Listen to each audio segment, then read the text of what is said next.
Honorable Speaker, sir, Honorable Prime Minister, Honorable Ministers, Honorable Opposition members, and guests.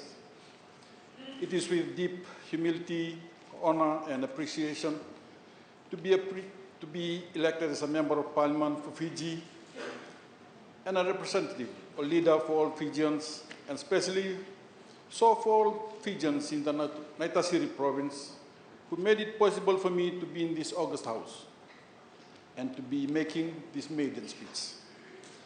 Today I wish to do two things. Firstly, to pay tribute to those who are being instrumental in my life and journey up to where I am today, and secondly, to share the value and vision that I'm going to bring to this house and to the government in reply to His Excellency, the President's most gracious speech.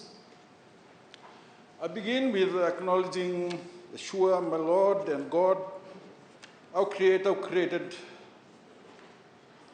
me, gave me life, sustenance, wisdom, provides the banner and leads me to where I am today, and still here for my tomorrows.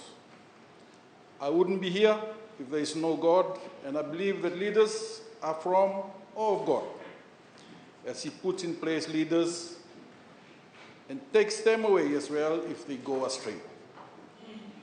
The tribute goes to my parents, Saranada and Anareta Leonikurasi Lotuidama of Delai Navalau Naitasiri and Rara Natave Anabaitavo Naitasiri, respectively, and my grandparents, both paternal and maternal, who are the backbone of my upbringing. That is from birth, primary school, secondary school, and then to university. Unfortunately, Mr. Speaker, sir, they had passed on and could not be here to celebrate this occasion with me and my family, relatives, and all the Fijians in Fiji and overseas. They would be the proudest as they had the vision and dream over 50 years ago, and coupled with hard work to make a leader out of me. They brought me up and supported me in a village where the only means of transportation then to sell farm produce, the main source of income, week in and week out, was either by bilibili or, if lucky, outboard motors, as there was no road.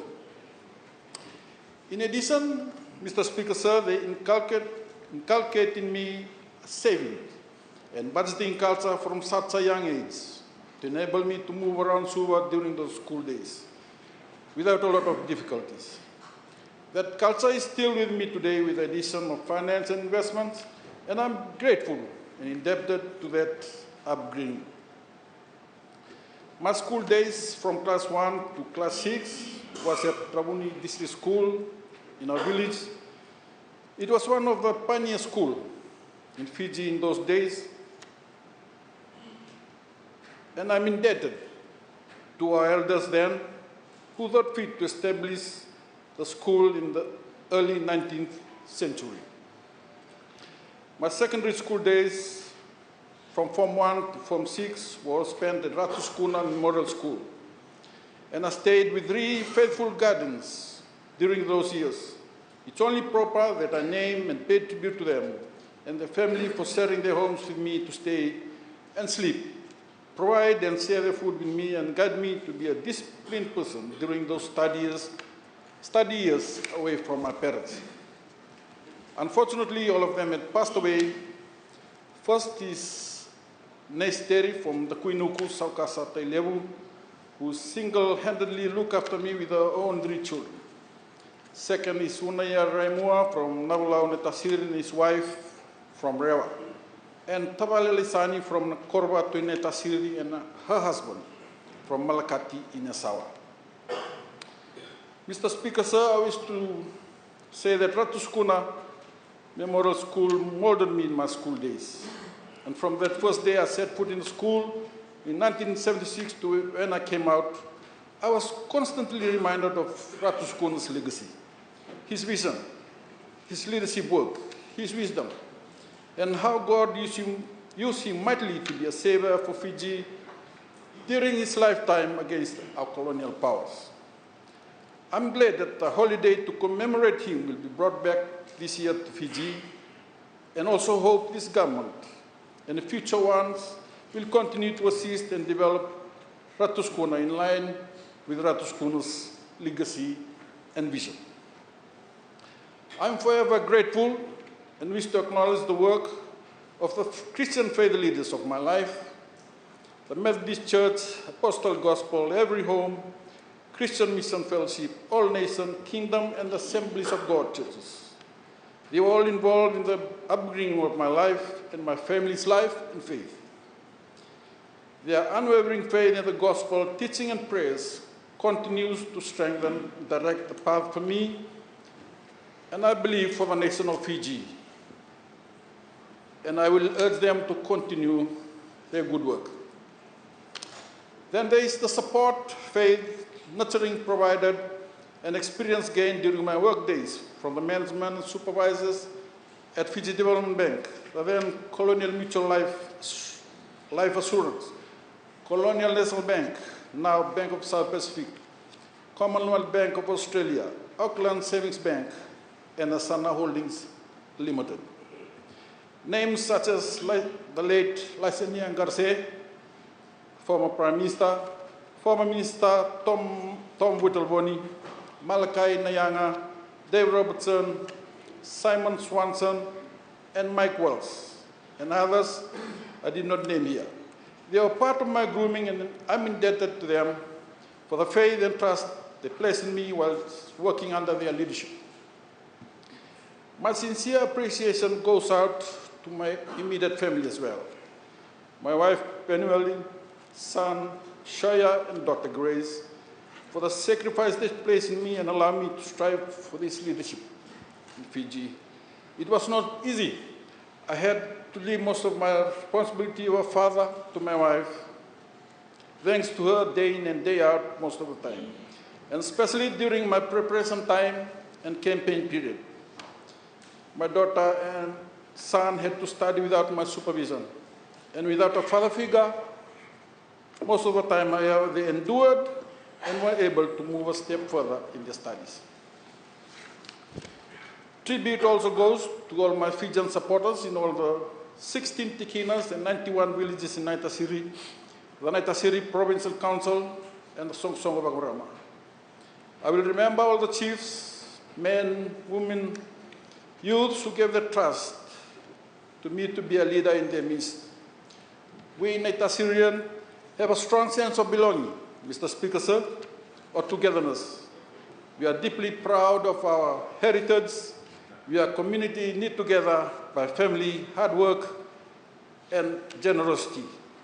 And I'm proud to be one. And it is only proper, Mr. Speaker, sir, to announce that there are 3 other members of Parliament from Naitasiri, Honorable Aseri, the Minister of Education, and 2 others in the opposition side. My hope that we will do more for our province and our terms in Parliament.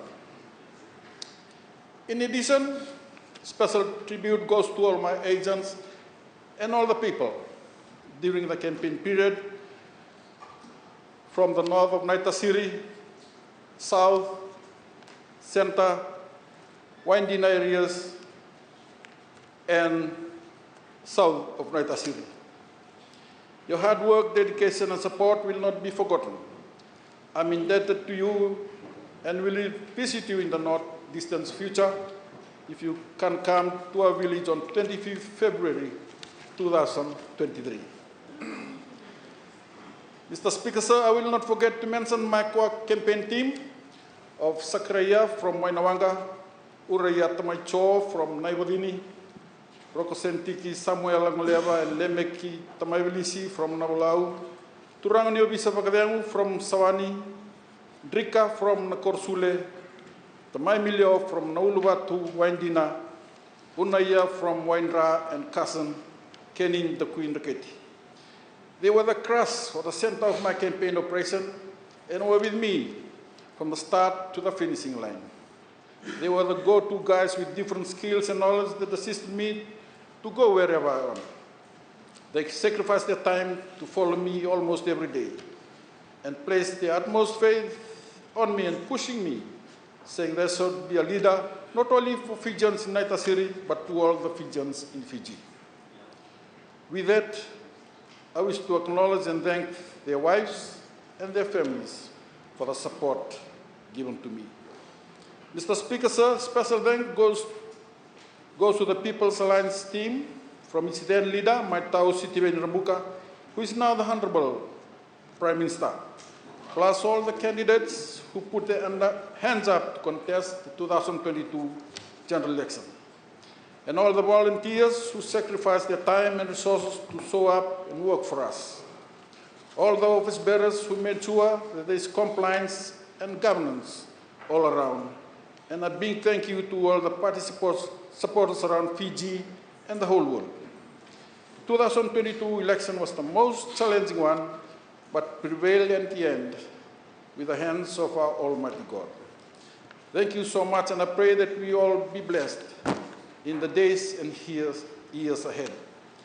Special thanks and mention goes out to our coalition partners, the National Federation Party and the Social Democratic Liberal Party for coming together and subsequently creating the enabling environment to allow us to govern for the next 4 years. Mr. Speaker, sir, this enabling environment is what we can see and feel today on the happy and free faces of our people wherever we go. On businesses, on workers, on churches, on medias, and I think on land, sea, and atmosphere alike. They are all happy, Mr. Speaker, sir. As I said earlier, there is a sense of freedom, happiness, talking, sharing all around as if the shackles have been broken. It is just 33 working days, Mr. Speaker, sir, or 51 days. And the coalition machinery is progressing well ahead. And I can see the great wisdom, knowledge, and skills that were brought in to gel appropriately as a team to govern our beloved Fiji, and all Fijians to bring out a feel-free and happy feeling. There may be differences, but we choose to forgive and forget them and focus on the similarities we have. And that is the genuineness of being a Fijian like us. We work on our similarities and bring about the love shine attitude.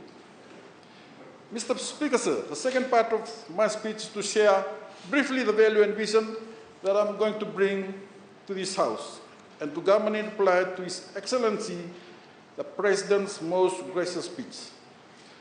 However, I wish to advise that most of what will be spoken about finance and the economy will be done by my line Minister of Finance, Honorable Biman Prasad. However, I agree with His Excellency, the President, Mr. Speaker, sir, that our ultimate objective of governing is to improve the lives of all the people in Fiji. However, you are faced with the following main challenges apart from others. There is an era of uncertainty and rapid changes in the world right now, affecting world trade and prices. There is a need to build unity through social cohesion among our people. We need sustainable growth, plus need to further improve and strengthen our economy. We should have a clear focus on the rule of law and the broadening of the democratic processes, including transparency, human rights, and genuine consultation. We will hear the views of all members of our communities to be heard.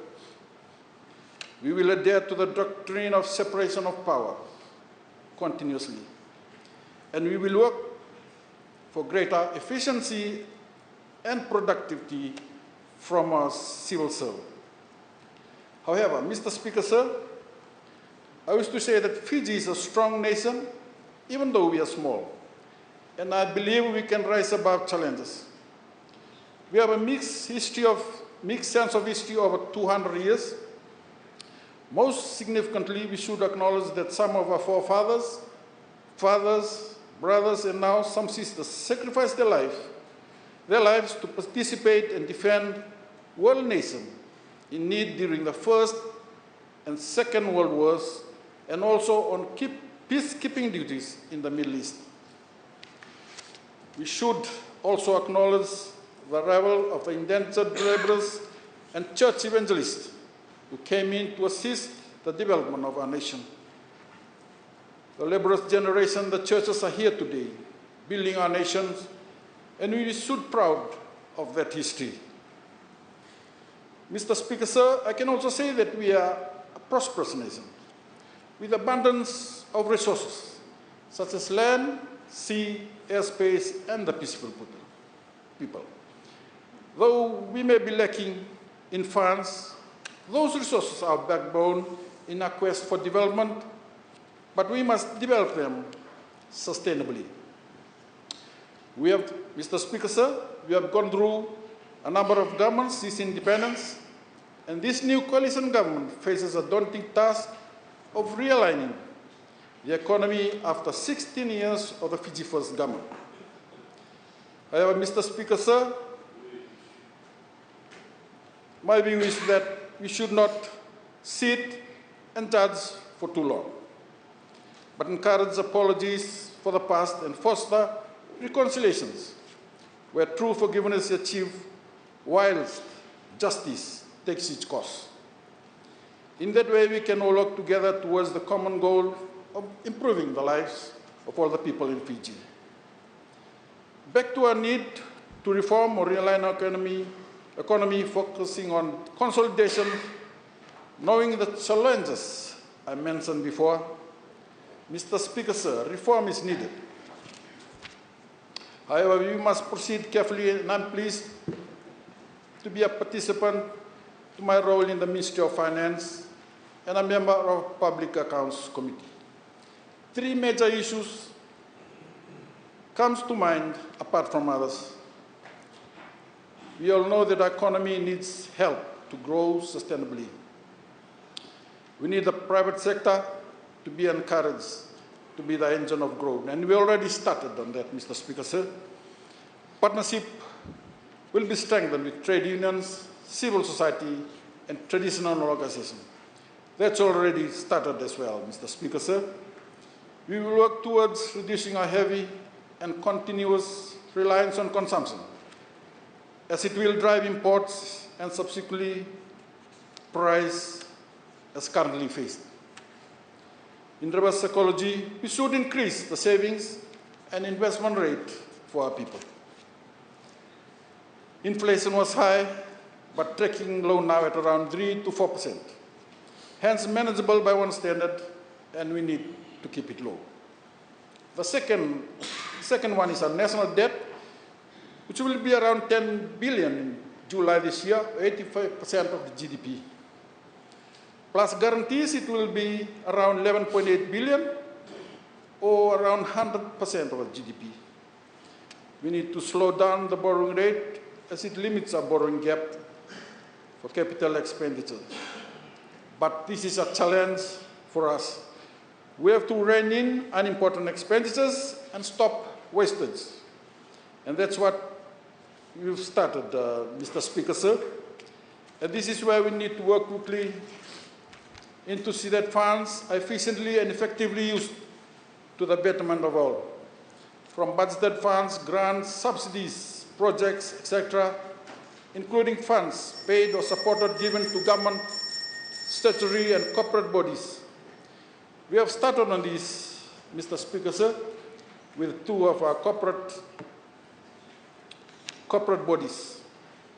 And there are others to come, and a few are already on social media. The social medias nowadays are whistleblowers. We will help to diversify revenue source by identifying and encouraging, facilitating the widening of the economy base, including exports. We already work at boosting new industry source, such as BPO or business processing outsourcing, and value adding on our traditional source. We will look at improving the operation of statutory bodies and companies to increase government returns on investments.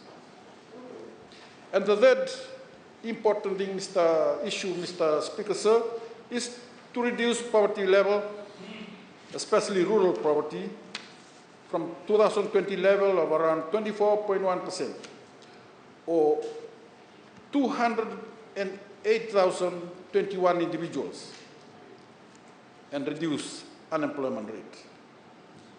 Currently, the rates are much worse because of the effect of COVID and the slow economic growth. From the above, Mr. Speaker, sir, we can see the need for a more diversified economy, and the government is embarking on a strategy to achieve this, including consultation and discussions on socio-economic issues, improve the easing of doing business, new products and new markets, recognize and widen the role of MSME. Mr. Speaker, sir, in the next 4 years, with the help of the 29 members of Parliament in government, I have faith that a lot will be achieved. However, more will be achieved if the other side of the House work with us.